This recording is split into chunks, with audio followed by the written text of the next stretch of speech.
Hello, नमस्कार दोस्तों, पहचान एकेडमी में आप सभी का हार्दिक स्वागत है। दोस्तों, आज इस वीडियो में हम बात करेंगे आज की जो 5 तारीख को यानी 5 जनवरी 2021 को पहली शिफ्ट जो आपकी एनटीपीसी की परीक्षा की एग्जामिनेशन हुई है, पहली शिफ्ट और दूसरी शिफ्ट दोनों शिफ्टों की हम बात करने वाले हैं। और यहाँ पर जो मोस्ट इंपॉर्टेंट क्वेश्चंस हैं, साथ-साथ में क्वेश्चन से संबंधित कौन-कौन सी लाइनें ऐसी इंपॉर्टेंट हो सकती है, जो आगामी परीक्षाओं में पूछी जा सकती है और जो किसी भी तरह की एग्जामिनेशन के लिए इंपॉर्टेंट है, उन सब चीज़ों को हम यहाँ पर आपसे बातचीत करेंगे उन चीज़ों को लेकर के। तो आप लोग बने रहिए। मैंने ये पेन डाउन करके एक रफ रजिस्टर में आपको लिख करके दिए हैं, क्योंकि ये टाइम पीरियड जो रहता है वो कम रहता है और ये एक्चुअल यानी वास्तविक क्वेश्चंस हैं जो वास्तव में एग्जाम में आए हैं। ये मैंने भी बहुत सारे स्टूडेंट से पूछा था टेलीग्राम लिंक के माध्यम से, और बहुत सारे स्टूडेंट से कांटेक्ट किया, उन्होंने बताए क्वेश्चंस है। मैंने यूट्यूब पे देखा बहुत लोग हैं जो अलग अलग क्वेश्चंस बता रहे हैं, और फिर वो कर देते हैं कमेंट्स को टर्न ऑफ कर देते हैं। तो ऐसा करने से क्या होगा, वास्तविक क्वेश्चंस बताइए। वैसे हालांकि सारे क्वेश्चन इंपॉर्टेंट है, लेकिन आज की शिफ्ट में जो क्वेश्चन आए हैं वो ज्यादा इंपॉर्टेंट होते हैं। क्यों? क्योंकि उनसे हमारा अंदाजा लगता है, एक अनुमान लगता है कि कैसा आपका क्वेश्चन पेपर आगामी परीक्षाओं में आने वाला है। तो दोस्तों, स्टार्ट करते हैं इस वीडियो को और डिस्कशन स्टार्ट करते हैं। यहाँ पर पहला क्वेश्चन आया था जिसमें सीएसएस फुल फॉर्म पूछा गया था। सीएसएस की फुल फॉर्म क्या होगी? तो इसकी फुल फॉर्म होती है cascading style seat. Cascading style seat option में था, और ये ऑप्शन का जो ये वाला ऑप्शन सही था, कास्केडिंग स्टाइल सीट। ठीक है। इसके अलावा एचटीएमएल का नाम पूछा गया था, एचटीएमएल की फुल फॉर्म भी पूछी गई थी, हाइपर टेक्स्ट मार्कअप लैंग्वेज। तो दोस्तों, मेरा आपसे यही कहना है कि आप लोग जितनी भी कंप्यूटर रिगार्डिंग या कंप्यूटर से रिलेटेड जितनी भी शॉर्ट फॉर्म्स हैं, जितनी भी शॉर्टकट चीजें दे रखी हैं जिनकी फुल फॉर्म के बारे में पूछ सकता है, एक बार आप उनको रिमाइंड कीजिए, उनको लर्न कर लीजिए पूरी तरीके से, बार बार दोहरान कीजिए उनका। सुबह शाम उठ के जब भी जागते हो, कहीं पर भी जाते आते हो, तो एक बार ये अपने अंतर ध्यान में रख लीजिए कि मुझे ये पूरी तरह याद करना है, क्योंकि यहां से क्वेश्चंस बन रहे हैं, एवरी शिफ्ट में बन रहे हैं। ठीक है दोस्तों, आगे बात करिए। मैथ का क्वेश्चन है, मैं मैथ की अलग से वीडियो लेकर आने वाला हूं, उसमें आपको समझा दूंगा। यहाँ ten 30 degree minus sine 30 degree, यहाँ आप टेबल से भी मान रख के डायरेक्ट मान निकाल सकते हैं। आगे बात करें हम, एक बुक है जो पूछी गई थी, सेड ऑफ सैफरॉन नाम की बुक है, और ये किसने लिखी थी? सेड ऑफ सैफरॉन ये लिखी थी सबा नकवी में। ठीक है, सबा नकवी ने ये पुस्तक लिखी है। ये कौन है सबा नकवी? आपको ध्यान हो तो सबा नकवी हैं जो कि यूएनओ के 90वें महासचिव हैं, यानी वर्तमान में महासचिव कौन है? सबा नकवी हैं। ठीक है दोस्तों, तो इन्होंने ही ये बुक लिखी है। आगे क्वेश्चन पूछा गया था एक नृत्य दिवस के बारे में, कि जो डांस दिवस मनाया जाता है या डांस डे मनाया जाता है, ये डांस डे किस दिन मनाया जाता है? ये क्वेश्चन पूछा गया था। अब आपको बताना है, तो इसका आंसर था सही 29 अप्रैल, 29 अप्रैल को नृत्य दिवस मनाया जाता है। तमिल लोग नया साल कब मनाते हैं? या फिर ऐसे सवाल को दो तरीके से पूछा गया था, स्टूडेंट्स ने अलग अलग टाइप में बताया। तमिलनाडु में जो लोग हैं वो नया साल कैसे मनाते हैं, कब मनाते हैं, ये पूछा गया था। कब मनाते हैं? 14 अप्रैल को दिन नया साल मनाया जाता है। तो ये पूछा गया था कि जो नया साल मनाते हैं उसे क्या बोला जाता है, इस दिवस को क्या कहा जाता है? तो इसका जो आंसर होगा वो होगा पुथुरुसम। पुथुंडू भी कह सकते हैं इसको, पुथुरुसम भी कह सकते हैं। ठीक है। इसके अलावा पूछा गया था गोवा के सीएम कौन है वर्तमान में? तो गोवा के वर्तमान सीएम है प्रमोद सावंत। अगला क्वेश्चन, सबसे पुराना बंदरगाह पूछा गया था, कलकत्ता बंदरगाह। और ये ऐसा क्वेश्चन, इसका आंसर कलकत्ता बंदरगाह है, और क्वेश्चन ऐसे फॉर्म में नहीं था कि सबसे पुराना बंदरगाह कौन सा होगा। यह पूछा गया था कि जो व्यक्तिगत रूप से जो निर्मित बंदरगाह है वो कौन सा बंदरगाह है जो कि सबसे पुराना है। ठीक है, मानवकृत। तो ये है आपका बंदरगाह कलकत्ता बंदरगाह। दूसरे गोल में सम्मेलन में भाग किसने लिया? ये क्वेश्चन पूछा गया अगला। तो इसमें लिया था गांधी जी ने, आप सभी जानते हैं। और सारे सम्मेलनों में भाग लेने वाले एकमात्र व्यक्ति थे बी आर अम्बेडकर, जिन्होंने सारे ही सम्मेलनों में भाग लिया था। क्योंकि यहां से क्वेश्चन पूछा जाता है, इसलिए मैंने आपको ये लिखकर दिखा दिया है। सबसे प्राचीनतम एक न्यूक्लियर संग्रह केंद्र पूछा गया दोस्तों।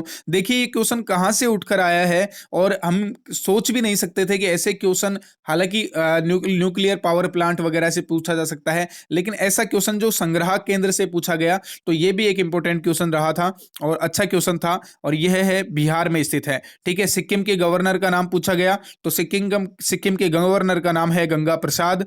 नेक्स्ट क्वेश्चन है, नोबेल पुरस्कार 1913 में किसे दिया गया था? तो दोस्तों प्रथम भारतीय वैसे भी रविंद्रनाथ टैगोर थे जिन्हें नोबेल पुरस्कार मिला था, और इन्हीं को 1913 में जो नोबेल पुरस्कार है वो दिया गया था। और पहली बार ऐसे व्यक्ति थे जो कि एक यूरोपियन कंट्रीज के नहीं थे, यूरोप महाद्वीप के से बाहर के ऐसे व्यक्ति थे जिन्हें पहली बार नोबेल पुरस्कार मिला था। इन्हें 1913 में नोबेल पुरस्कार दिया गया था।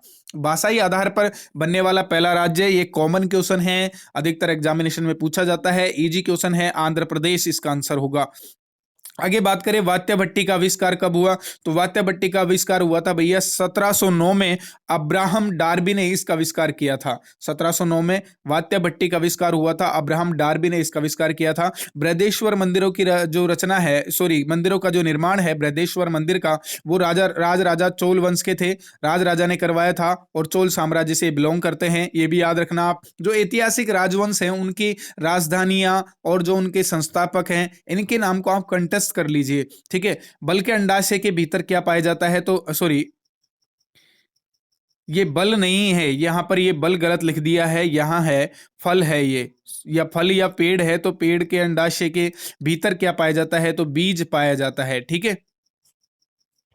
आगे हम बात करें अगले क्वेश्चंस की कि झारखंड में यूरेनियम की खान का क्या नाम है? झारखंड में एक यूरेनियम की खान बनी हुई है, उसका नाम है जादूगोड़ा माइन। और इस जादूगोड़ा माइन जो कि सिंह भूमि जिले में है, झारखंड में सिंह भूमि जिला पड़ता है, वहां पर है जादूगोड़ा माइन। क्योंकि आजकल देखिए इतना ज्यादा अंदर से क्वेश्चन पूछा जा रहा है, उसका नाम भी पूछ लिया है, इंटरनल क्वेश्चन है, तो आपको यह भी याद रखना है कि कौन से जिले में है, सिंह भूमि जिले में स्थित है, ठीक है। देना और विजय बैंक को मर्ज किया गया है एक साथ में, कौन से बैंक के अंदर हस्तांतरित कर दिया गया है इसे? तो आपके बड़ौदा बैंक में इसको हस्तांतरित कर दिया गया है। ला लीगा जो फुटबॉल लीग है उसका ब्रांड एम्बेसडर किसको चुना गया था इस बार? तो रोहित शर्मा को। ये बहुत इंपॉर्टेंट क्वेश्चन था, मैं बार बार अपनी हर वीडियो में आपको बताता रहा कि ये बहुत ज्यादा इंपॉर्टेंट क्वेश्चन है, और देखिए आ भी गया। यूएनओ के 8वें महासचिव कौन थे? तो बान की मून है जो कि यूएनओ के 8वें महासचिव थे, और अभी 9वें महासचिव जिन्होंने बान की मून की जगह ली है वो हैं सबा नकवी। और उनकी अभी जो बुक आई थी, आपको मैंने अभी थोड़ी देर पहले बताई थी, उस बुक के नाम से सबा नकवी ने ये बुक लिखी है। आपको ध्यान हो तो सबा नकवी की कौन सी बुक थी जो मैंने अभी आपको थोड़ी देर पहले आपको रिविजन करके बताई थी? तो आप सेड ऑफ सैफरन के नाम से थी ना, तो सेड ऑफ सैफरन बुक भी सबा नकवी ने ही लिखी है। पेट के द्वारा कौन सा एंजाइम का निर्माण किया जाता है? तो ये है पेप्सिन एंजाइम, ठीक है। यहां पर सीएए का पूरा नाम फुल फॉर्म पूछा था, सिटीजनशिप अमेंडमेंट बिल। और इसके अलावा ट्राई के बारे में फुल फॉर्म पूछी गई थी, तो ट्राई की फुल फॉर्म क्या होगी? Telecom regulatory authority of India, ठीक है। ये जितनी भी टेलीकॉम कंपनीज हैं इनको रेगुलेट करती है, इसकी ऑथोराइज्ड कंपनी है ये ट्राई, जो संगठन हमारा बनाया गया है, ठीक है दोस्तों। इसके अलावा पूछा गया कि जो भारतीय राष्ट्रीय युवा दिवस है ये कब मनाया जाता है? तो ये मनाया जाता है 12 जनवरी को। कब मनाया जाता है?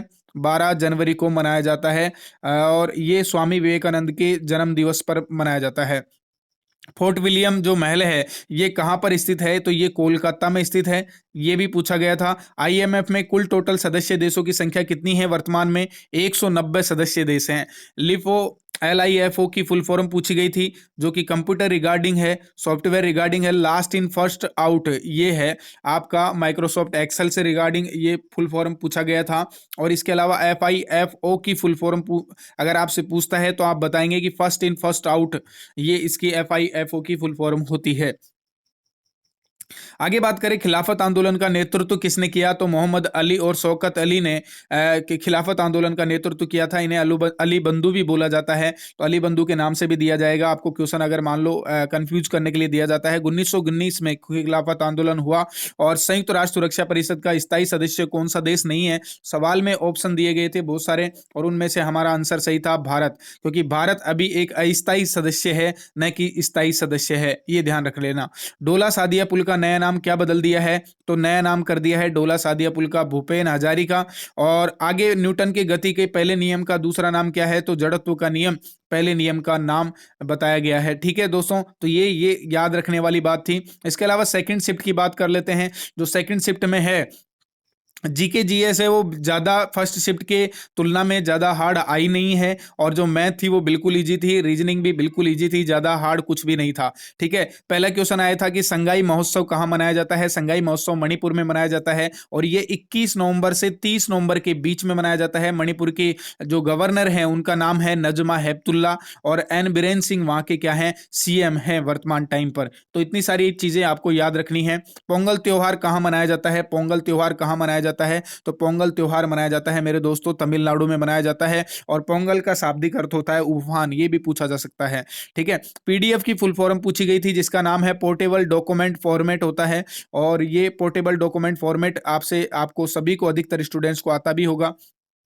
नेक्स्ट क्वेश्चन था मेघालय की राजधानी क्या है, तो मेघालय की राजधानी शिलोंग है, आप सभी जानते हैं। मोजुली द्वीप किस राज्य में स्थित है, ये क्वेश्चन पूछा गया।